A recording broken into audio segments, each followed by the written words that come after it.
तुम्हें देखें Karachi is a business hub, security environments, business friendly environments, और कराची जो आपका रेवेन्यू जनरेट करता है वो पूरे पाकिस्तान के लिए करता है। इस कॉन्टेक्स्ट में देखते हुए मेरे ख्याल में मैं तो यहाँ तक कहता हूँ ये जो कराची ट्रांसफॉर्मेशन प्लान है, it should be really seriously इसको लेना चाहिए और इसको मॉनिटरिंग करनी चाहिए, एक टीम बनानी चाहिए जो मॉनिटरिंग करे और सारा करे, ताकि ये आपने लाहौर का कंपैरिजन देख लें कराची में, आपको खुद पता चलेगा। ठीक है, बिल्कुल।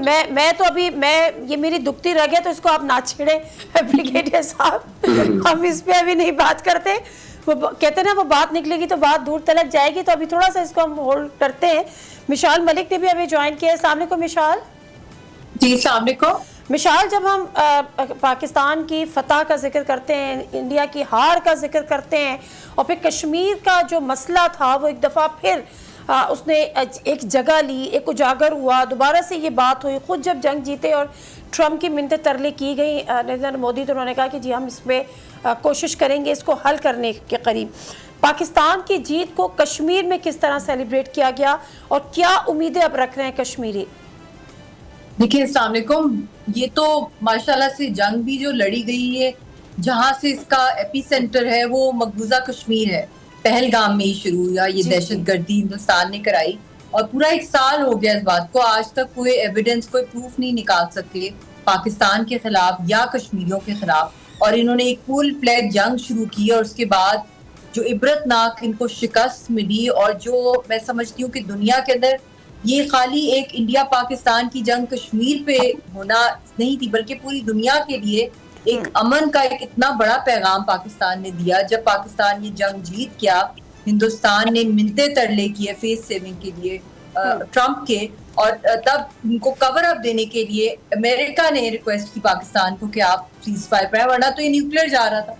और जो जीती हुई कौम होती है, जीती हुई फोर्सेज होती हैं, वो तो 1 स्टेप अहेड जाती हैं, फिर आगे जाती हैं। और वैसे भी हमारा कश्मीर का जो मुकदमा है और जो कुछ उन्होंने 5 अगस्त के बाद किया है, मगर फिर भी लार्जर ग्लोबल इंटरेस्ट के अंदर फॉर ग्लोबल पीस और इस न्यूक्लियर फ्लैश पॉइंट की सेंसिटिविटी को देखते हुए पाकिस्तान ने उस सीज फायर को एक्सेप्ट किया।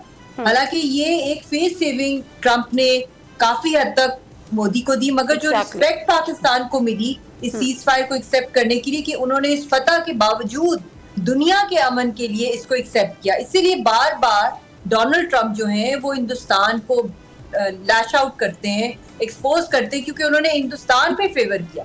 हारे हुए थे, उनको एक सीज फायर का जो है कवर अप दिया, मगर पाकिस्तान का बार बार वो जिक्र इसकी करते हैं कि पाकिस्तान जीता और उसने हक की बात की, और उसने खुले दिल से जो है दुनिया के अमन के लिए एक रोल और एक हिस्टोरिकल कंट्रीब्यूशन की इस न्यूक्लियर फ्लैश पॉइंट को सिमर डाउन करने के लिए। उसके बाद आप देख लें दुनिया भर के अंदर हमारी मिलिट्री डिप्लोमेसी का जो रोल प्ले किया है फील्ड मार्शल साहब ने खास तौर पे, फिर मिलिट्री डिप्लोमेसी से मिलिट्री पीस की तरफ हम जा रहे हैं, पीस ब्रोकरेज की तरफ। पीस ब्रोकरेज का मतलब है कि हम एक स्टेबिलिटी और पीस दे रहे हैं दुनिया को, तभी इकोनॉमीज की तरफ हम जा सकते हैं जब पीस होगा, और पीस तभी होता है जब सिक्योरिटी होती है। तो सिक्योरिटी का जो नेट सिक्योरिटी प्रोवाइडर के तौर पर हम दुनिया में आ रहे हैं, इट्स अ बिग अचीवमेंट। और अब तो माशाल्लाह ईरान और यूएस के बीच के अंदर जो हम पीस पैक्ट करने की कोशिश कर रहे हैं। बिल्कुल सही है, बिल्कुल सही है। मैं इसी तरफ आ रही थी अनिका, क्योंकि देखिए जब आप दुनिया में अपनी ताकत का लोहा मनवाते हैं तो फिर लोग आप पर एतबार करते हैं, आपको स्पेस देते हैं, आपको क्रेडिट के साथ साथ वो आपको वो पोजीशन आप दुनिया के अंदर एक्वायर करते हो। पाकिस्तान ने की, अगर हम डिप्लोमेटिक तो पाकिस्तान ने की, और आज यही वजह है कि जब ईरान और अमेरिका या इजराइल के दरमियान जो मामलात हुए उसमें पाकिस्तान पर सबको भरोसा भी है, एतमाद भी है, और पाकिस्तान ने सबका एतमाद रखते हुए एक न्यूट्रल ताकत के तौर पर उभरा है। ये उसी का तसलसल है जो जंग हमने जीती है। आज किस तरह से आप पाकिस्तान की इन कोशिशों को, और पाकिस्तान ने जो डिप्लोमेटिक फ्रंट पे अपने आप को मनवाया है, क्या आप किस तरह देखती हैं? नादिया, लास्ट ईयर हमने मार्का हक किया था, इस बार हम मार्का सिफारत कर रहे हैं, इसलिए क्योंकि ये चीज की कंसोलिडेशन जो 2025 में हुआ उसकी कंसोलिडेशन हो रही है। वो जो एक ट्रस्ट था, एक स्टेबलाइजिंग फैक्टर के तौर पर पाकिस्तान का उभरना था, जिसको हमेशा आइसोलेट पाकिस्तान के हैशटैग्स लगा कर भारत ने हमें जो है वो हमारे मुंह पे कालक मलने की कोशिश करता रहा, हमारे जो इमेज है उसको दागदार करने की कोशिश करता रहा, उसकी बड़ी बुरे तरीके से सुबकी हुई। और उस सुबकी के अंदर अल्लाह का शुक्र, अल्हम्दुलिल्लाह, उनका पूरा पूरा किरदार था। वो कहते हैं कुछ शहर दे लोग भी जालिम सन, कुछ सानू मरन दा शौक भी सी। तो इंडिया के साथ ये हुआ कि कुछ सर्कमस्टेंसेस इस तरह के थे कि पाकिस्तान ने उनकी अच्छी खासी पिटाई कर दी। कुछ उनको मरने का शौक भी था कि लाहौर के साथ उन्होंने समंदर पूरा लगा दिया जहां उनका अपना बॉर्डर लगता है, वाघा अटारी बॉर्डर लगता है। तो स्टूपिडिटीज उनकी तरफ से भी थी। पर फैक्ट इज नादिया कि इस टाइम पर हम जिस पॉइंट पर खड़े हैं, हम अब रीजनल स्टेबलाइजिंग फैक्टर से हटके ग्लोबल स्टेबलाइजिंग फैक्टर बन गए। हम पूरी दुनिया के लिए, अगर हम ये पीस ब्रोकरेज कर रहे हैं तो ये पाकिस्तान के लिए या रीजन के लिए नहीं है। This is a global thing that we are doing. This is a global favor that we are doing for the entire world. इसलिए क्योंकि देखिए फिलीपींस या फार ईस्ट एशिया से लेकर यूरोप से लेकर अप नॉर्थ, ग्लोबल साउथ, हर जगह इसका इस टाइम पर जकड़न महसूस की जा रही है जो स्ट्रेट ऑफ होर्मुज बंद हुआ हुआ। तो हमारी कोशिशें इस सेंस में पूरी दुनिया समझ रही है। और जो आप थोड़ी देर पहले जिक्र कर रही थी डोनाल्ड ट्रंप के हवाले से कि डोनाल्ड ट्रंप बार बार इंडिया को लान तान करते हैं, वो बात ये है कि जब तक इंडिया हम पर अटैक कर रहा था तब तक जेडी वैंस का आपको स्टेटमेंट याद होगी कि इनका आपस का मामला है। एग्जैक्टली। और जैसे ही पाकिस्तान ने इंडिया की पिटाई स्टार्ट की तो इंडिया भागा भागा गया और उसके बाद फिर सीज फायर यूएस ने भी करवाई। उससे पहले तक पाकिस्तान से किसी को हमदर्दी नहीं थी। तो ये याद रखें कि ब्रिगेडियर साहब, हम इसका भी हमें अहाता करना होगा कि ठीक है, हमने एक बहुत बड़ी जंग जीती और उसके बाद हमें जो कामयाबी मिली, जो पजीराई मिली, दुनिया आलमी सतह पर जो हमें पजीराई मिली, नरेंद्र मोदी की और भारत की मुकम्मल ये कोशिश थी, उसका एक प्रोपेगेंडा था कि पाकिस्तान को आइसोलेट करने का। वो काफ़ी हद तक शायद पहले कामयाब भी रहा अपनी साजिशों में कि पाकिस्तान को एक दहशतगर्द मुल्क जो है वो इस्टेब्लिश करने का, वो दुनिया भर में इसका वावेला और प्रोपेगेंडा करता था। लेकिन आप ये देखें कि कल तक जो हमारे लिए ये तमाम चीज़ें करता था, आज इंडिया मुकम्मल तौर पर आइसोलेशन का शिकार है, जो वो पाकिस्तान को आइसोलेट करना चाहता था। जब इस्लामाबाद टॉक्स होती हैं तो दुनिया भर का मीडिया पाकिस्तान में मौजूद होता है। दुनिया भर के मीडिया की टेलीविजन स्क्रीन पर इस्लामाबाद और पाकिस्तान जगमगा रहा होता है। ये कितनी बड़ी हमारी विक्ट्री के बाद हमारी एक जिसको कहना चाहिए कि एप्रिसिएशन तो अपनी जगह दुनिया भर में हमें मिली है, कितनी बड़ी ये अचीवमेंट थी। और जिस आइसोलेशन में इंडिया इस वक्त तक है वो कितनी बड़ी है। देखिए नादिया, पाकिस्तान के लिए बहुत बड़ी ये फतह है। ये पाकिस्तान का टोटल जो इमेज है ना दुनिया में चेंज हो गया। आप ये देखें कि इंडिया पाकिस्तान को आइसोलेट करना चाहता, खुद बुरी तरह आइसोलेट हुआ, शिकस्त पास, काला मुंह हो गया, उसके बाद हदीमत उठानी पड़ी और पाकिस्तान इस रीजन का स्टेबलाइजर, और जैसे अनिका बात करी थी, नाउ ग्लोबल प्लेयर बन गया है पीस का।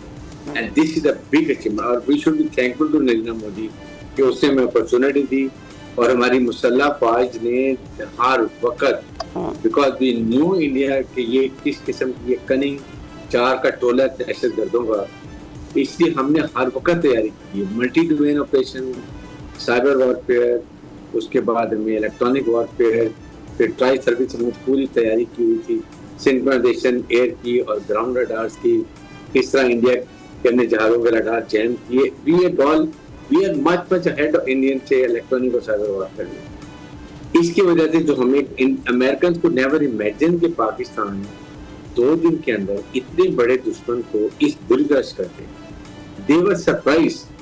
और वो कह रहे थे कि हमने तो इंडिया को रखा हुआ था कि चाइना को कंडेन करेगा, ये तो पाकिस्तान को कंडेन नहीं कर सकता, तो ये चाइना को क्या कंडेन करेगा।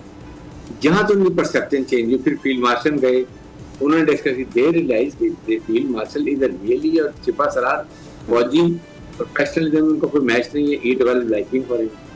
जहां से पाकिस्तान उठा और फिर उसके बाद आपने देखा कि ईरान इराक ये लड़ाई जो ये अमेरिकन की, इसमें दुनिया थर्ड वर्ल्ड वॉर के हमले में मौजूद थी, वो हमने कोई दुनिया का मुल नहीं कर सका। हमने सीज फायर रिक्वेस्ट की, उसने एक्सेप्ट की, हमने 2 दुश्मन मुल्कों को 47 ईयर दुश्मन को बिठा दिया और दुनिया तारीफ कर रही है। अभी अमेरिकन कांग्रेस में कल करारदाद पास हुई पाकिस्तान के लिए कि Pakistan has done extremely well peace keeping में, मुज़ाकरात में, और जिस तरीके से उनकी बिल्कुल सही बात है। और बेगेरी साहब, जिस तरह से अनीका भी बात करी कि this is not for only America, this is not for Israel, this is not Iran, this is for the whole world. जो इकोनॉमी जिस तरह से इफेक्ट हो रही है वो ग्लोबल लेवल पर हो रही है।